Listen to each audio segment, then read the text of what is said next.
92,6 Radio Publik Kota Denpasar. Warga kota masih bersama Iswari. Kali ini di gelaran acara Jelita Jendela Informasi Wanita. Dan spesial hari ini warga kota. Wah, saya sudah hadir 3 orang narasumber warga kota yang inspiratif pagi hari ini, yang mana kita akan membahas tentang topik yang lagi tren akhir-akhir ini warga kota. Bahaya judi online ya. Jadi warga kota memang ya, di balik tampilan yang seolah menyenangkan dan menjanjikan ini warga kota, dan pastinya keuntungan yang cepat warga kota, judi online ini menyimpan risiko yang serius loh warga kota. Mulai dari kerugian finansial, bahkan tekanan mental juga barangkali warga kota. Nah, kita akan menggali nih warga kota, seperti apa sebenarnya bahaya judi online ini warga kota, baik itu di kalangan remaja ataupun bahkan di semua kalangan ya. Jadi kita akan bahas tentang judi online ini warga kota bersama 3 narasumber kita pagi hari ini. Sudah hadir di studio RPKD ada Niwayan Nonik Putri Rahayu Eskom, Sandimen Ahli Pertama Diskominfos Provinsi Bali. Om Swastiastu. Om Swastiastu, selamat pagi. Selamat pagi. Saya panggilnya Nonik ya? Ya, bisa. Oke, pagi Nonik. Kabar sehat ya? Astungkara sehat. Oke, sebelahnya juga sudah hadir ada IGD Esa Mahadiputra SA Eskom, Pranata Komputer Ahli Pertama Diskominfos Provinsi Bali. Selamat pagi. Gimana kabarnya hari ini, Bli Esa? Baik. Baik ya. Kemudian juga sudah hadir di studio RPKD ada Imade Duana Saputra Eskom, Pranata Komputer Ahli Pertama Diskominfos Kota Denpasar. Om Swastiastu. Apa kabar Bli Duana? Om Swastiastu, baik-baik saja. Baik-baik saja ya. Oke, pagi hari ini kita akan membahas tentang bahaya judi online. Nah, mungkin saya mau bertanya dulu ke Mbak Noni ya. Menurut Mbak Noni, apa aja sih sebenarnya yang membuat judi online ini begitu mudah diakses dan cepat berkembang di masyarakat? Ya, jadi judi online ini semakin mudah diakses dan juga berkembang di masyarakat itu ada beberapa faktor penyebabnya. Nah, itu salah satunya seperti sekarang semakin mudah untuk akses internet di seluruh lapisan masyarakat. Kemudian si bandar judi online ini sendiri itu sangat gencar dan sangat agresif dalam mempromosikan judi online, entah itu melalui sosial media, kemudian pesan WhatsApp, atau bisa juga bahkan sampai iklan terselubung yang menyasar ke semua usia. Kemudian adanya keingintahuan atau rasa ingin coba-coba di masyarakat nih, ingin coba-coba berhadiah, coba-coba peruntungan, atau bahkan dilihat sebagai jalan pintas untuk menjadi kaya. Nah, jadinya kombinasi dari beberapa faktor tersebutlah yang menyebabkan orang-orang jadi semakin mudah terpancing untuk mencoba judi online seperti itu. Oke, memang menggiurkan ya. Di awal nih bener-bener yang mau cepat kaya. Iya. Begitu kan? Iming-imingi dulu. Iming-imingnya begitu ya. Oke, nah kalau perbedaannya sendiri antara judi online dengan judi konvensional itu apa ya? Kalau mungkin Bli Esa ingin memberikan pandangannya, silahkan. Baik. Untuk judi online dan judi konvensional itu perbedaan yang paling terlihat ya. Kalau judi konvensional itu kan memerlukan tempat dan waktu, dan aktornya itu terlihat. Nah, jadi resiko pemain judi ini juga gampang terlihat oleh aparat keamanan atau warga seperti itu. Dan kalau judi konvensional ini juga menggunakan uang ya, uang fisik, secara fisik. Kalau yang online ini lebih lebih susah terlihat oleh publik karena dia menggunakan tidak perlu tempat dan waktunya bebas, kapan saja, fleksibel, karena mereka cuma memodalkan HP, internet, jadi mereka bisa melakukannya kapan saja, di mana saja. Terlebih lagi judi online ini pembayarannya atau mekanisme untuk bisa dibilang deponya itu menggunakan e-wallet atau e-money ya. Jadi para pemain judi ini biasanya tidak terasa itu mengeluarkan uang, seperti apa aja nggak apa-apa, seperti terlihat cuman sekedar angka saja di platform judi online tersebut, padahal mereka tidak sadar bahwa sebenarnya mereka sudah rugi cukup banyak ya dari saat mereka kalah bermain, seperti itu perbedaannya. Oke. Nah, kalau Bli Duana sendiri, mungkin pendapatnya kalau saya bertanya, ini mengapa sih judi online ini dianggap lebih berbahaya daripada judi konvensional? Karena kan tadi sudah dikasih tahu tuh bahwa judi konvensional sama judi online ini ada perbedaannya. Nah, kenapa ini judi online ini dianggap lebih berbahaya, Bli Duana? Nah, di sini kalau dianggap lebih berbahaya, tadi udah dijelaskan ya juga sama biasa sama Noni. Di situ di mana jadi lebih berbahaya karena aksesnya itu sangat mudah, terus transaksinya uang juga cepat dan tidak terasa. Nah, di sini kita mulai daftar pertamanya itu juga bisa mengarang nih, misalkan bukan nama asli, bisa nama samaran, email juga bisa dibuat-buat dan itu sangat mudah untuk daftar. Terus di sini cuma yang asli itu nomor rekeningnya saja. Nah di sini di dalam situs judi online itu terdapat juga ada pasti sering terjadi penipuan atau enggak kejahatan cyber di dalamnya. Nah di sini bandar atau enggak yang mengelola dari aplikasi ini pasti memiliki data-data pribadi atau enggak bisa melakukan phishing terhadap korbannya. Misalkan kayak link-link yang berbahaya itu di situ pasti terdapat. Nah, kemudian fitur-fitur gamenya di judi online itu juga dibuat memicu kecanduan. Nah, di sini sehingga risiko dari finansial dan juga sosialnya lebih besar daripada judi konvensional. Itu sih menurut saya. Oke, nah beralih saya ke Mbak Noni. Tadi kan sempat kita bilang modusnya gitu ya. Kalau boleh disampaikan kepada warga kota, sebenarnya bagaimana sih caranya penipu-penipu ini untuk mempromosikan ataupun memanipulasi ataupun nge-share triknya itu seperti apa agar sebagai pemain baru ini tuh tertarik. Bagaimana caranya Mbak Noni? Ya, jadi warga kota si bandar judi online ini tentunya memiliki berbagai macam trik ya yang diterapkan untuk menarik orang-orang agar ikut bermain dan tetap bermain terus atau ketagihan ya. Salah satunya itu dengan algoritma curang. Jadi sistem dari judi online ini di platformnya ini sengaja dibuat agar pemain tersebut menang di awal. Sehingga mereka akan ingin mencoba lagi, tapi setelahnya mereka akan kalah terus ketika sudah melakukan deposit yang lebih besar. Kemudian adanya juga pemenang palsu.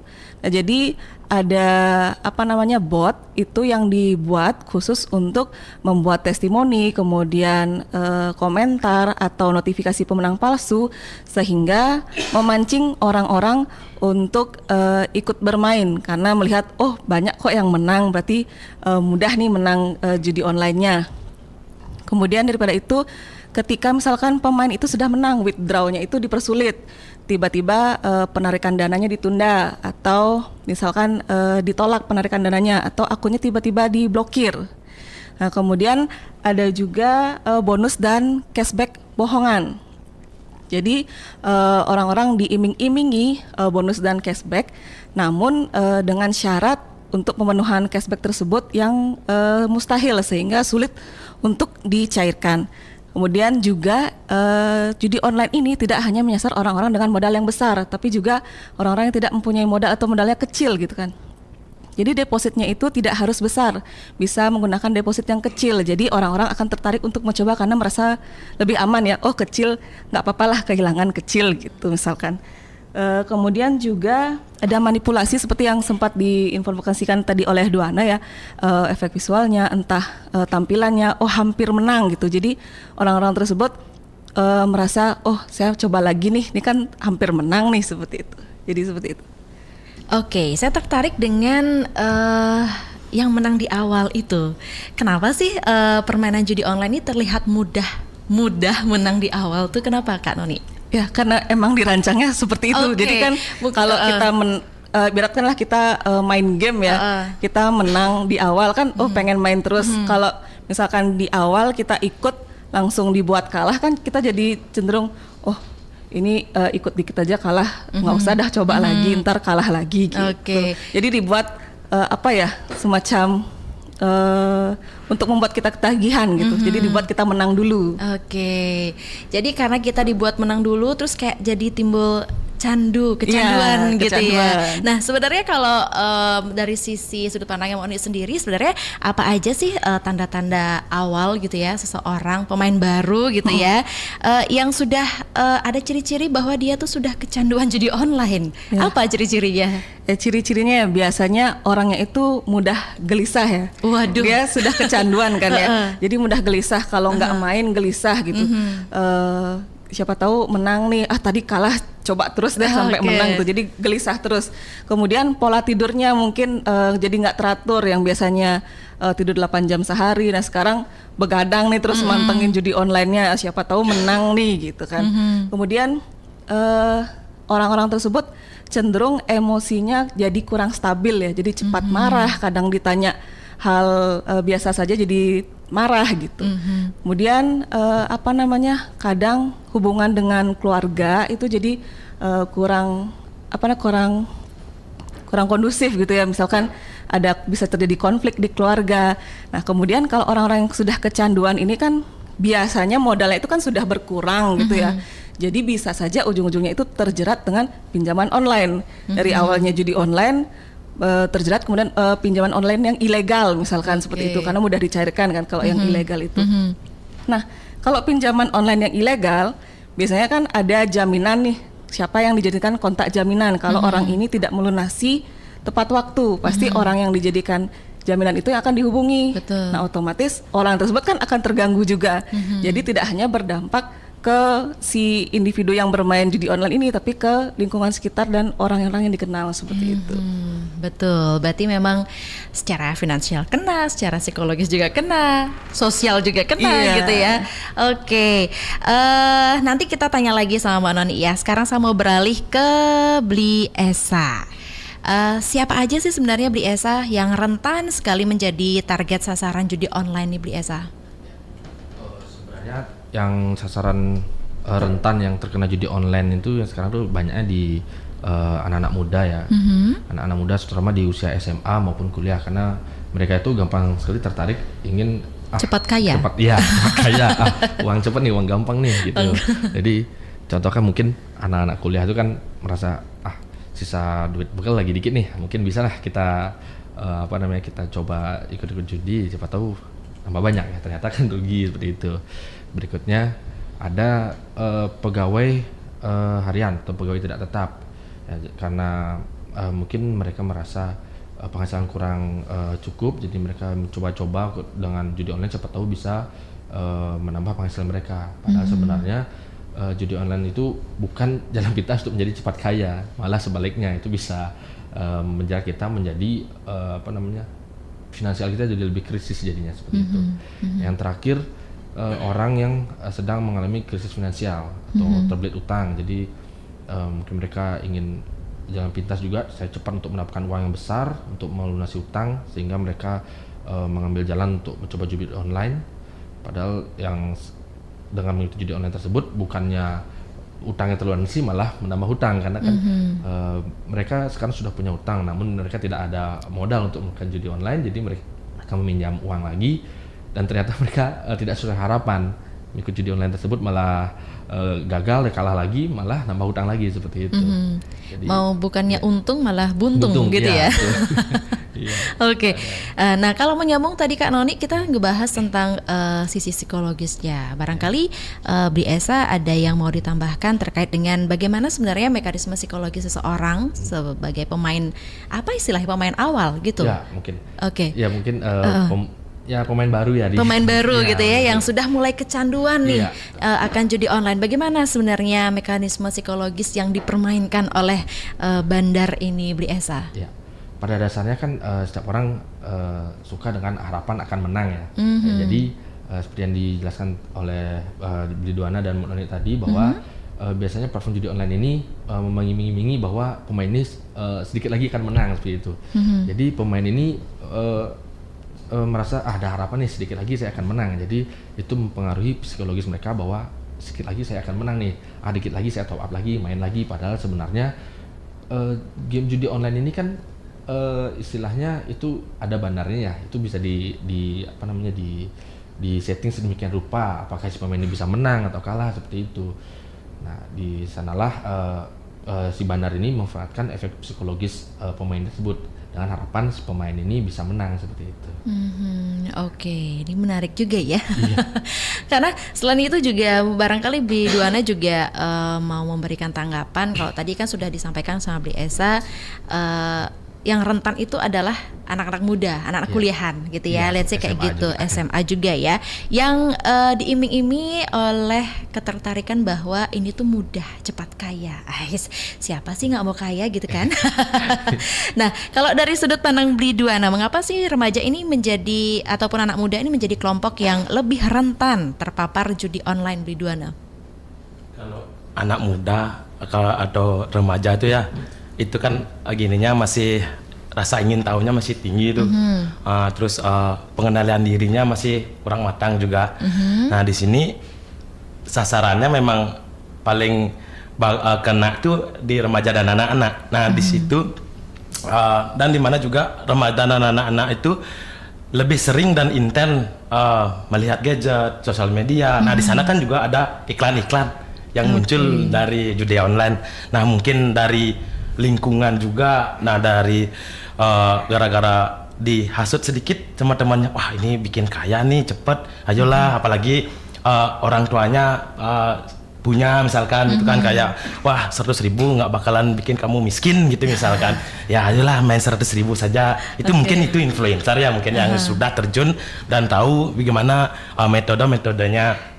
Nah, sekalinya terjun kan dikasih menang tuh, persis dikasih tahu sama Bli Esa sama Noni, pasti dikasih menang pertamanya. Nah, dari menangnya itu dah awal dari kecanduan teman-teman yang jadi korban. Nah, remaja apalagi anak-anak yang masih labil lah dari tingkat emosi, pengendalian diri, itu memang jadi yang sasaran yang paling pertama yang memang paling mudah rentan yang memicu untuk tergabung dalam judi online. Itu sih menurut saya.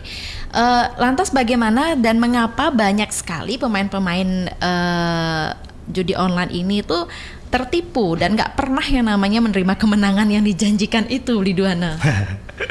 Nah, di sini sebagian besar sih situs judi online itu bersifat ilegal ya. Nah, di situ salah satunya tidak diawasi dan bebas manipulasi permainan. Nah, di sini yang saya tahu sih banyak ya, karena pernah saya menonton itu suatu podcast yang diundang tuh bandar judinya, tapi disamarkan lah.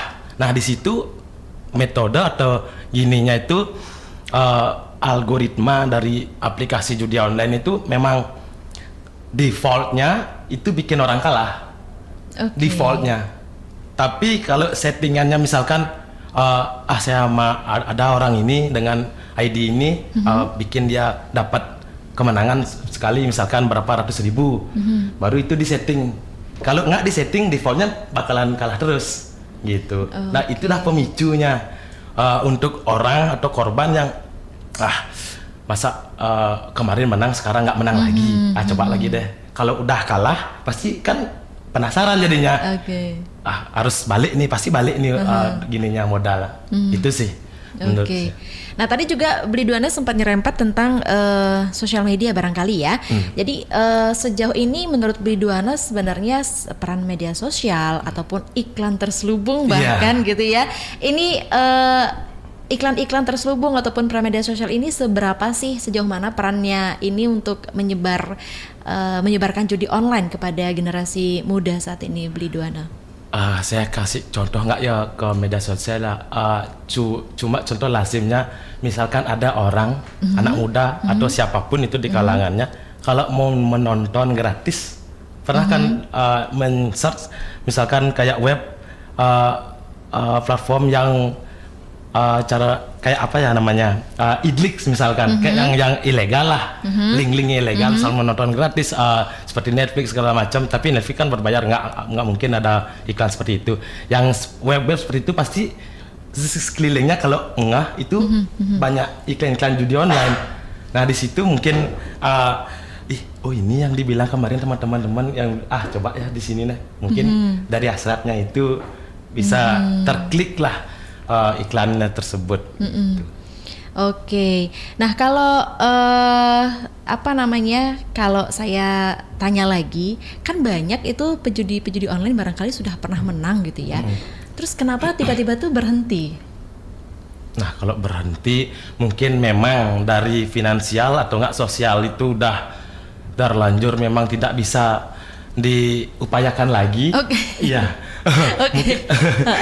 Itu mungkin sudah dari pinjaman online sudah menumpuk, atau sudah tidak, maksudnya terjerat dah di mana-mana meminjam dan tidak ada pertolongan dari sahabat ataupun kerabat, family, keluarga, mungkin di situ bisa berhenti. Tapi ada juga yang di positifnya, ada orang-orang atau teman atau enggak keluarga yang mensupport untuk berhenti dan memberikan literasi atau enggak penjelasan agar si korban ini berhenti dengan mengarahkan ke yang lebih bagus lah untuk memanage keuangannya, misalkan berbisnis atau bagaimana, atau enggak diarahkan ke layanan yang lebih profesional seperti kayak konseling atau enggak ke layanan rehabilitasi dengan kecanduan seperti itu, dengan memberikan dampak-dampak yang paling buruk lah dari situs judi online itu nanti bagaimana seperti itu. Betul, karena memang support sosial itu pasti diperlukan ya untuk korban lah, let's say kayak gitu ya, korban dari judi online ini, karena sudah pastinya dampaknya banyak seperti yang dibilang sama Mbak Noni tadi, bahwa dampak psikologisnya juga ada, dampak sosial juga ada, bahkan dampak ekonomi ya. Nah, kalau berkaitan dengan dampak psikologis, Mbak Noni sendiri, dari sudut pandang Mbak Noni, apa sebenarnya dampak psikologis yang paling rentan yang bisa dialami oleh korban dari judi online ini, Mbak Noni? Mungkin tadi sudah sempat disebutkan juga ya, kalau dari psikologisnya itu tentunya mentalnya kena ya, mental health-nya ya, kalau kata ngetrennya sekarang. Nah itu biasanya orang-orang itu cenderung psikologisnya merasa gelisah, kemudian stres, bahkan sampai ke depresi. Kemudian bisa jadi karena depresi jadi mengurung diri, dan bahkan apa ya, mungkin ada kasus tuh amit-amit sampai bunuh diri ya, seperti itu, karena sudah tidak sanggup menahan berbagai tekanan, entah itu karena dari finansialnya dia sudah terlilit hutang di mana-mana, kemudian ada konflik dengan keluarga, tadi mungkin keluarganya ada yang support, ada yang mungkin tidak support, atau mungkin bahkan dijauhi gitu. Ya jadi seperti itu, jadi mentalnya pasti sangat terganggu, jadi lebih baik mungkin tadi disupport oleh keluarga atau mencari bantuan profesional seperti ke psikolog seperti itu. Kalau ke lingkungan keluarga ataupun hubungan keluarga dan lingkungan sosial ini, bagaimana sebenarnya awal mulanya, selain memang karena kebutuhan uang itu barangkali ya Mbak Noni ya, bagaimana judi online ini bisa merusak hubungan keluarga dan bahkan hubungan sosial orang ini ataupun si pemain ini, Mbak Noni? Ya, misalkan nih dalam hubungan keluarga kita pasti ada pengeluaran-pengeluaran juga kan. Nah, mungkin satu orang ini di keluarganya ingin menambah pendapatan ya melalui misalkan judi online ini. Nah, ternyata justru malah dia merugi dan semakin berkurang untuk modalnya itu. Jadi ketika misalkan ditanya nih, misalkan suaminya nih, misalkan suaminya ikut judi online, terus istrinya misalkan tidak bekerja, kemudian minta dong uang bulanan buat beli makanan hari ini gitu misalkan. Nah, ternyata dia uangnya udah nggak ada, atau uangnya mau dipakai judi online nih, terus tiba-tiba dia marah nih sama istrinya, kamu itu nggak bisa memanage keuangan segala macam gitu misalkan. Terus apalagi ada konten-konten sekarang 10.000 di tangan istri yang tepat gitu kan. Sekarang dia lihat itu aja istri 10.000 bisa loh sehari makan kayak gitu misalkan. Jadi emosinya itu jadi tidak stabil, dia jadi sering marah-marah, jadi keharmonisan rumah tangganya itu jadi berkurang seperti itu. Oke. Nah, kalau yang sudah berkeluarga itu kan pasti peran suami ya yang lebih istilahnya lebih mendukung garda terdepannya kan pasti suami. Nah kalau anak-anak yang masih sekolah itu kan pasti dikit-dikit minta uang jajan sama orang tuanya ya. Nah sebagai orang tua nih yang barangkali juga nggak ngeh gitu ya, karena saking sibuknya bekerja atau saking memang kontak bersama dengan anaknya kurang, bagaimana cara peran orang tua itu untuk bisa membantu anaknya dan bisa mengarahkan anaknya ketika memang sudah mulai ada indikasi tertarik dengan judi online atau bahkan sudah terjun langsung di judi online itu, Mbak Noni? Ya, jadi ini misalnya anak-anaknya udah terindikasi ikut judi online gitu misalkan ya. Rata-rata sih orang tua yang jarang berkomunikasi dengan anak, itu biasanya anaknya lebih cenderung fokus ke gadget kan. Betul. Dan akhirnya justru ikut-ikut judi online. Nah seperti itu. Tentunya peran orang tua ini sangat penting. Misalkan di anak itu kan ada mode anak seperti itu. Kemudian di perangkat yang diberikan ke anak itu agar diberikan juga antivirus. Kemudian diedukasi juga anaknya, ini apa yang baik dan apa yang tidak baik. Oh ini tidak baik, diberitahukan dampaknya seperti apa, nanti kamu seperti ini gitu. Jadi diarahkanlah anak-anak itu, kemudian bisa dialihkan dia ke hobi yang lebih bermanfaat gitu. Misalkan sekarang kan membuat konten atau apa gitu, atau misalkan memanfaatkan Canva untuk membuat gambar. Nah gambarnya itu nanti bisa dijual seperti itu, ada yang bisa beli gitu. Jadi diarahkan kreativitasnya tuh supaya lebih bermanfaat, jadi supaya tidak terjerumus ke judul seperti itu. Oke, nah kalau misalkan anak-anak yang memang bebas nih, barangkali kayak tadi Duana sempat singgung, oh coba deh main 100. Kadang ada loh sekarang anak-anak tuh yang sudah dikasih kartu oleh orang tuanya ya, tanpa limit barangkali. Nah itu kan lebih bahaya lagi ya, bukan hanya 100.000 loh yang ini, tapi sudah lebih gitu ya. Kalau orang tuanya baru ngeh ketika anaknya sudah candu, bagaimana cara penanganannya? Kadang kan juga bikin kaget ya sebagai orang tua yang bahkan berharapnya anaknya bisa mengelola uang dengan baik gitu ya, karena barangkali orang tuanya juga sibuk bekerja atau orang tuanya memang sudah saking percaya sama anaknya gitu ya, tapi malah dipergunakan ke hal yang bisa dikatakan negatif gitu ya, judi online ini. Nah untuk yang sudah terjerumus anaknya, bagaimana peran orang tua dan juga keluarga sendiri untuk membantu untuk menyadarkan anaknya ini biar itu salah loh gitu. Gimana Mbak Noni? Ya, jadi kalau misalkan anaknya ini sudah terlanjur terjerumus ya, tapi kalau misalkan dia dikasih keuangan dengan bebas ya, misalkan dikasih kartu tanpa limit, tapi biasanya kan orang tua pasti mengkoneksikan dengan handphonenya ya atau dengan emailnya. Jadi setiap ada transaksi itu pasti masuk notifikasinya ke orang tuanya. Jadi orang tuanya seharusnya sebelumnya itu sudah bisa membatasi dampaknya itu. Namun kalau misalkan sudah terlanjur terjerumus, diharapkan keluarga dan orang tua ini dapat memberikan edukasi, memberikan literasi kepada anak tersebut. Tapi kalau misalkan masih juga belum berhasil, mungkin bisa tadi meminta bantuan yang profesional seperti ke psikolog seperti itu. Pernah nggak sih orang yang candu ini merasa bahwa dia baik-baik saja? Itu bukan sebuah kecanduan gitu. Kecanduan judi online itu kita nggak sadar ya, karena memang saking motivasinya tinggi nih. Semua yang instan tuh kan tidak baik ya.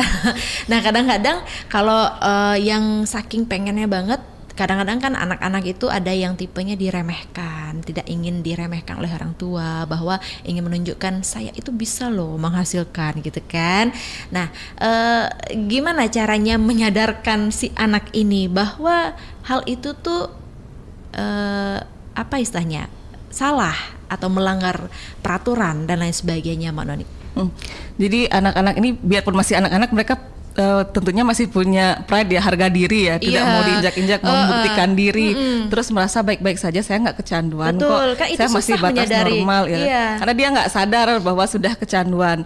Nah itu orang tua itu bisa mungkin memberikan, sekarang kan banyak sekali konten-konten edukasi, nah itu bisa diperlihatkan ke anak, ini loh dampaknya nanti kamu ini, kalau misalkan kamu terjerumus judi online, kemudian dikasih tahu dia, nah sekarang kamu mungkin belum sadar atau belum memikirkan bahwa kamu sudah kecanduan seperti itu kan.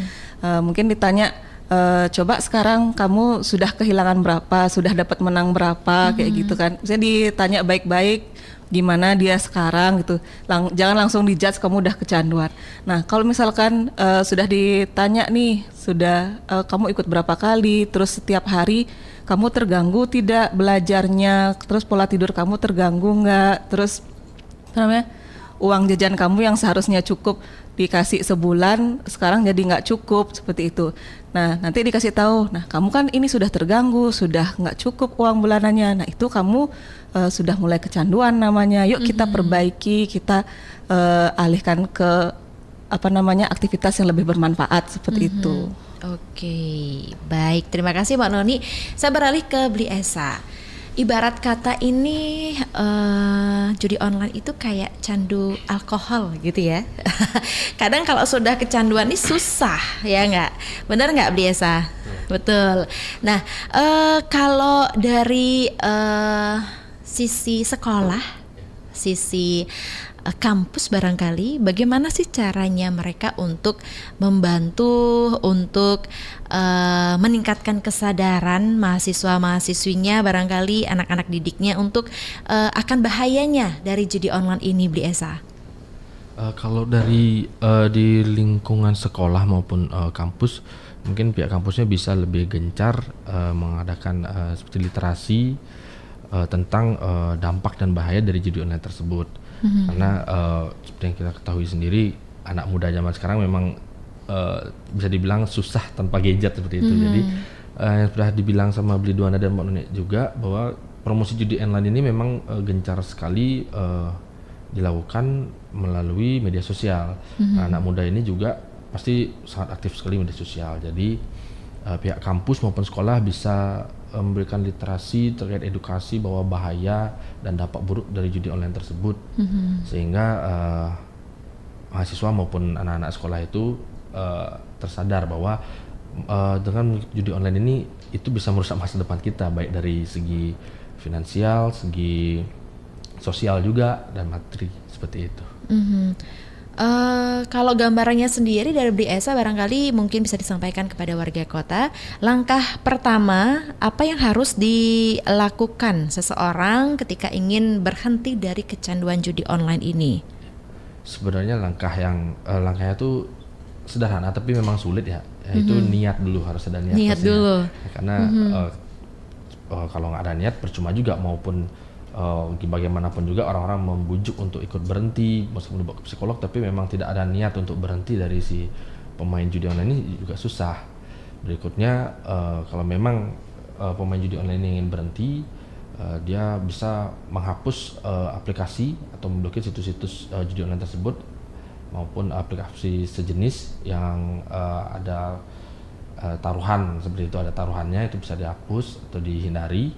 Yang kedua, matikan notifikasi yang biasanya memberikan update seputar judi online. Biasanya kan kalau nomor kita sudah pernah terdaftar judi online pasti sudah tersebar. Biasanya ada yang menghubungi dari Telegram, WhatsApp, ataupun dari email juga bisa, SMS juga bisa. Jadi itu bisa kita blokir sehingga kita tidak ingat lagi dengan judi online tersebut. Yang terakhir mungkin bisa keuangannya dikelola oleh orang lain dulu. Mungkin kalau suaminya kecanduan, ke istri dulu seberapa bulan. Jadi biar nggak rugi total gitu. Kalau udah orang lain yang mengelola kan kita jadi ada remnya seperti itu. Kalau kita megang uang sendiri kayak nggak apa-apa, dikit lama-lama habis juga seperti itu. Oke, terima kasih Bli Esa. Nah, saya izin ya, ini ada masyarakat yang bertanya via WhatsApp, boleh? Saya baca dulu ya. Ada Mbak Ratih di Denpasar. Pertanyaannya, Kak, gimana kalau data yang kita gunakan untuk judi online oleh orang yang tidak bertanggung jawab ini bisa atau tidak? Kak, gimana kalau data kita digunakan untuk judi online oleh orang yang tidak bertanggung jawab? Bisa atau enggak kita menghapus data yang kita miliki agar tidak bisa digunakan lagi? Siapa yang mau menjawab? Noni, silakan. Jadi untuk data, misalkan data kita sudah ibaratnya karena sudah disalahgunakan oleh orang yang tidak berwenang ya, itu berarti kan datanya sudah bocor ya. Betul. Nah kalau data yang sudah bocor ini ya sulit untuk kita lakukan penghapusan karena kemarin sempat kita bahas juga ya, terkait dengan jejak digital. Nah, jejak digital ini sangat sulit untuk dihapus karena kemungkinan masih ada, kalau sudah kita hapus misalkan masih ada cache-nya entah di mana gitu. Kemudian ada mungkin orang yang sudah menyimpan, kemudian dibagikan oleh orang lain, dibagikan lagi. Nah, untuk menghapusnya itu tentunya sangat sulit ya. Jadi harapannya adalah kita mencegah lebih baik daripada menghapus ya. Biasanya kan mencegah lebih baik daripada mengobati ya. Ini mencegah lebih baik daripada menghapus. Jadi sebaiknya kita kan sering menggunakan sosial media ya. Jadi sebaiknya kita batasi informasi-informasi apa saja yang kita bagikan, terutama data-data pribadi seperti itu.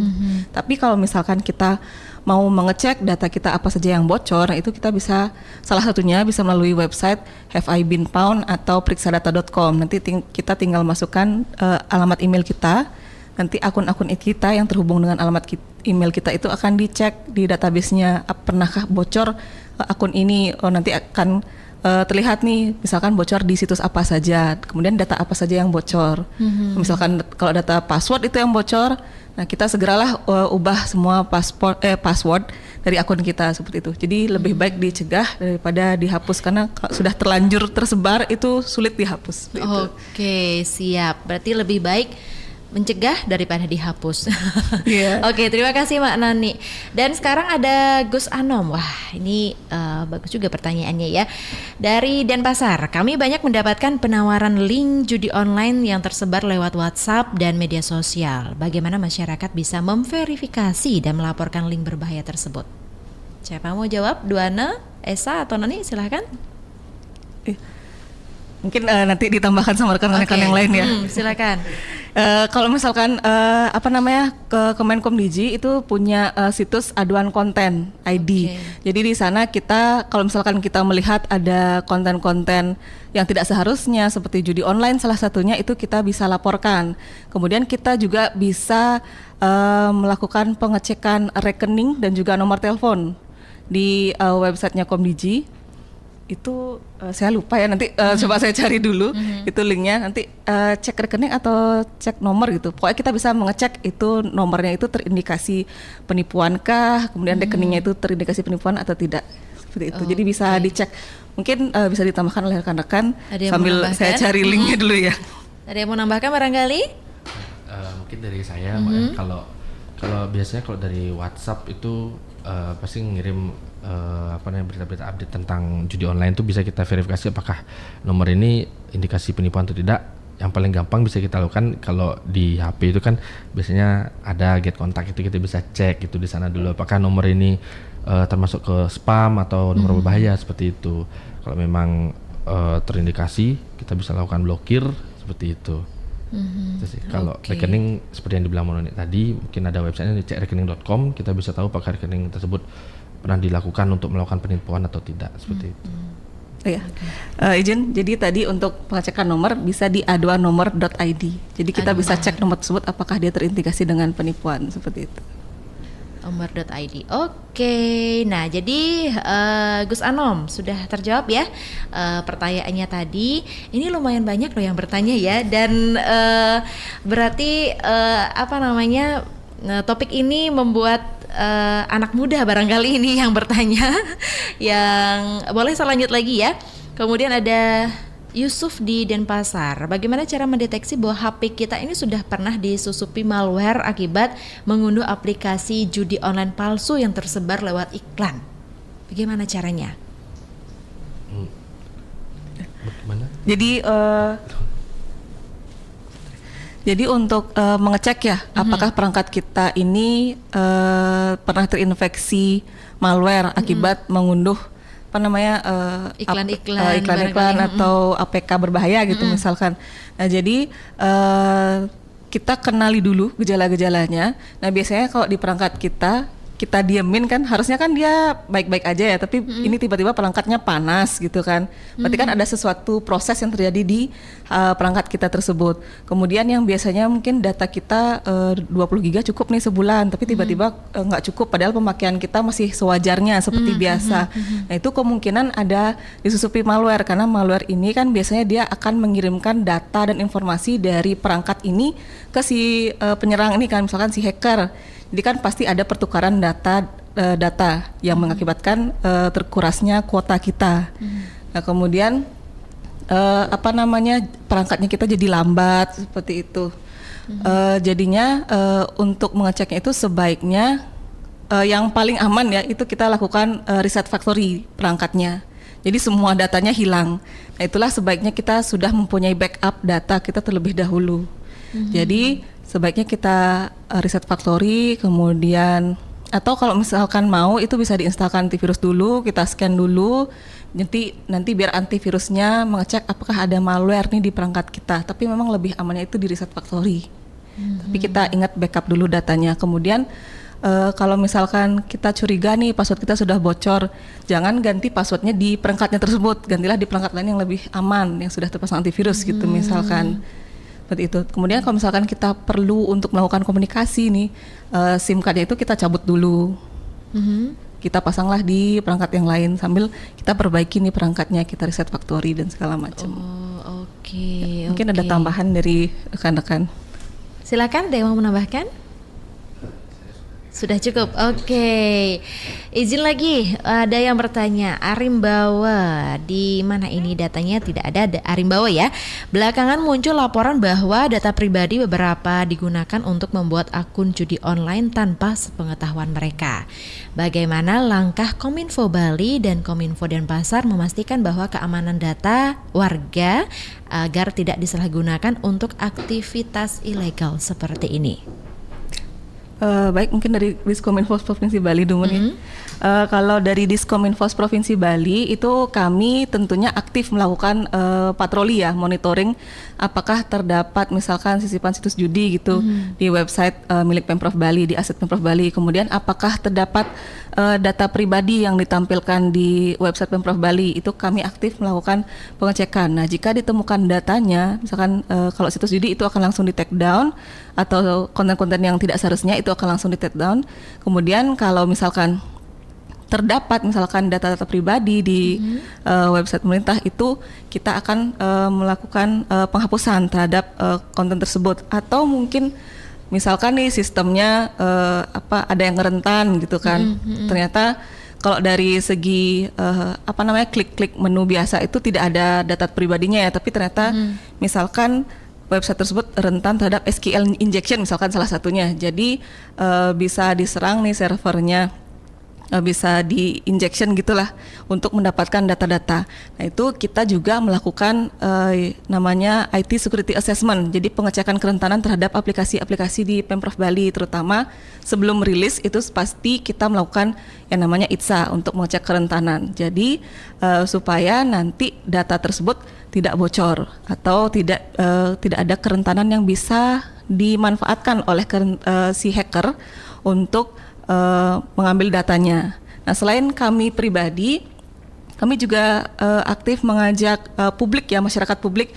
Kan banyak nih orang-orang yang punya bakat hacker gitu kan, tapi yang disalurkan ke arah yang lebih positif gitu. Misalkan jadi kalau misalkan publik ini mau memberikan laporan ke kami, oh ini websitenya ada rentan nih, websitenya ada menampilkan data sensitif gitu misalkan, nanti mereka memberitahukan ke kami, itu bisa lewat aduan ciset.baliprof.go.id atau ke email ciset kami, ciset@baliprof.go.id. Ya, nanti kami akan verifikasi, validasi laporan dari mereka. Kalau misalkan itu benar, valid, nah, kami pasti akan langsung tindak lanjuti. Kemudian mereka juga kami berikan penghargaan. Jadi mereka kan sudah melakukan pengecekan dengan gratis gitu lah istilahnya. Tentunya kita berikan penghargaan berupa sertifikat untuk saat ini seperti itu. Ada juga kami punya website bugbounty.baliprof.go.id. Jadi publik yang pentester publik itu bisa mengirimkan aduan melalui website tersebut. Oke, itu kalau dari Diskominfos Provinsi Bali. Kalau dari Diskominfos Kota Denpasar bagaimana, Duana? Izin untuk kalau Diskominfo Kota Denpasar sejauh ini masih juga melakukan pemantauan terhadap aplikasi-aplikasi yang ada di Kota Denpasar, dan salah satunya juga berkolaborasi dengan pusat BSSN itu terkait dengan ITSA, IT Security Assessment juga seperti provinsinya. Nah, di sana juga ada melakukan ditemunya ada kerentanan-kerentanan di setiap aplikasi, khususnya aplikasi yang kritikal, misalkan aplikasi yang pelayanan publik. Nah, di sana kan di aplikasi pelayanan publik itu terdapat data-data masyarakat di Denpasar khususnya. Itu contohnya seperti aplikasi Taring Dukcapil, pelayanan, di situ pasti terdapat data-data pribadi dari penduduk Denpasar. Nah, di situ juga salah satunya itu berkolaborasi dengan BSSN dengan program ITSA. Di setiap tahunnya itu ada 2 kali dilakukan ITSA, dan juga melakukan security assessment terhadap aplikasi-aplikasi yang baru terjadi, yang baru melakukan pengembangan. Misalkan di OPD melakukan pengembangan, maka dan dilanjutkan proses melakukan monef aplikasi dengan standarisasi aplikasi. Nah, di sana juga ada proses paling terakhir itu pentest, pentest pribadi. Nah, di sana juga apakah nanti aplikasi itu sudah bisa dipublish di masyarakat atau belum, itu nanti itu tahap terakhirnya. Di sini juga di Denpasar juga menampung aduan-aduan dari masyarakat luar. Tidak di Denpasar aja, bisa dari luar Bali juga ada mengadu terhadap kerentanan-kerentanan di aplikasi Denpasar. Itu melalui emailnya CISET di Kota Denpasar, webmailnya, dan juga webmail dari Kominfo Kota Denpasar.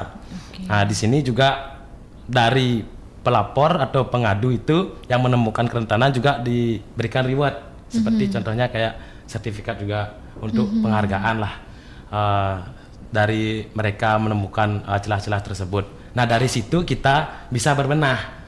Kita, ternyata di sini celahnya, ternyata aplikasi ini di sini celahnya, jadinya kita tahu dan kita bisa melakukan perbaikan ke depannya agar data masyarakat Denpasar aman ke depannya gitu sih. Oke, satu lagi izin ya, ada Bayu di Denpasar yang sudah memberikan pertanyaan via WhatsApp. Ada kasus masyarakat yang kehilangan saldo rekening setelah mengklik link palsu yang ternyata mengarah ke platform judi online untuk mencuri datanya.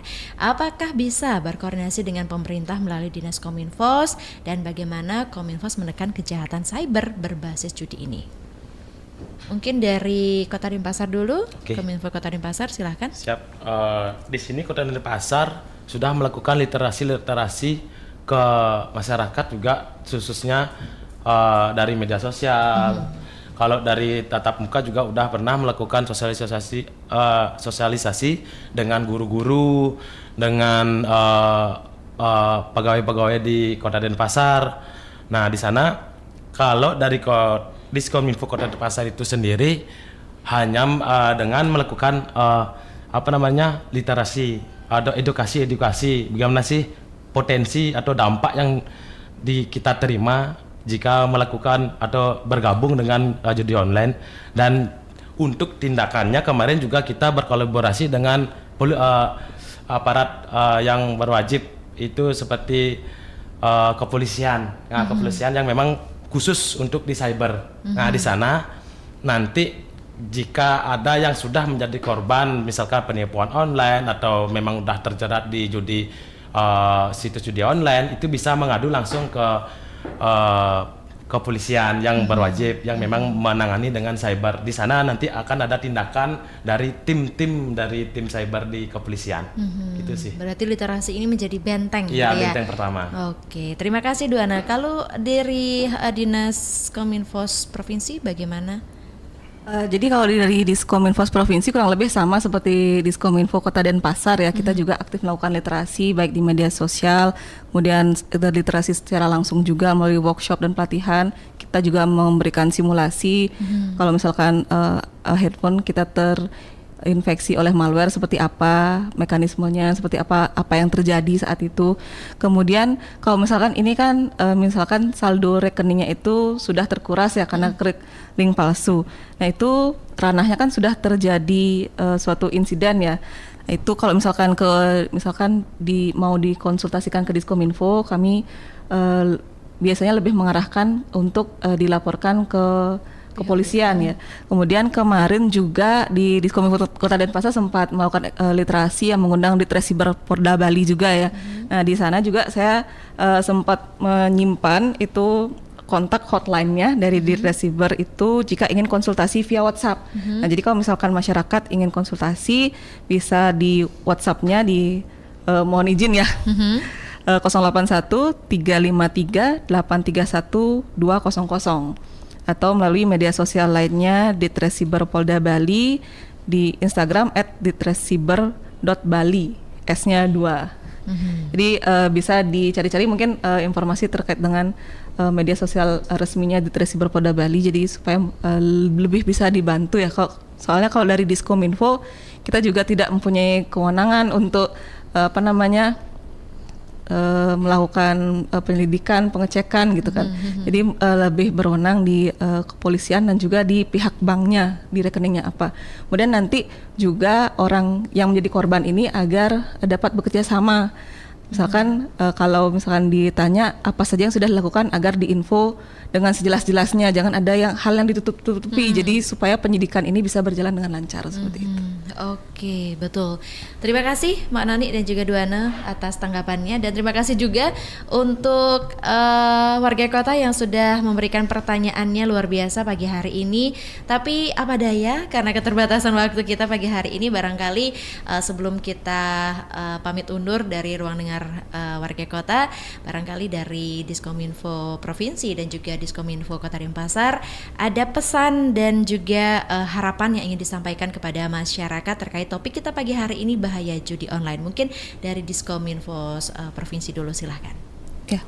Jadi pesan kami untuk masyarakat ya, judi online ini tidak hanya berdampak kepada kerugian finansial, tapi juga terhadap psikologi dan sosial. Oleh karena itu, mari kita kenali resikonya, dampaknya, dan mari kita lindungi diri dan juga keluarga. Oke, barangkali Bliasa ada yang mau disampaikan juga, ditambahkan? Untuk warga kota, judi online ini seperti jaring laba-laba ya. Awalnya itu terlihat kecil, tidak berbahaya, namun saat kita sudah masuk dan kita ingin keluar, kita semakin terjerat. Jadi jangan pernah percaya dengan janji uang instan, uang cepat, gitu warga kota.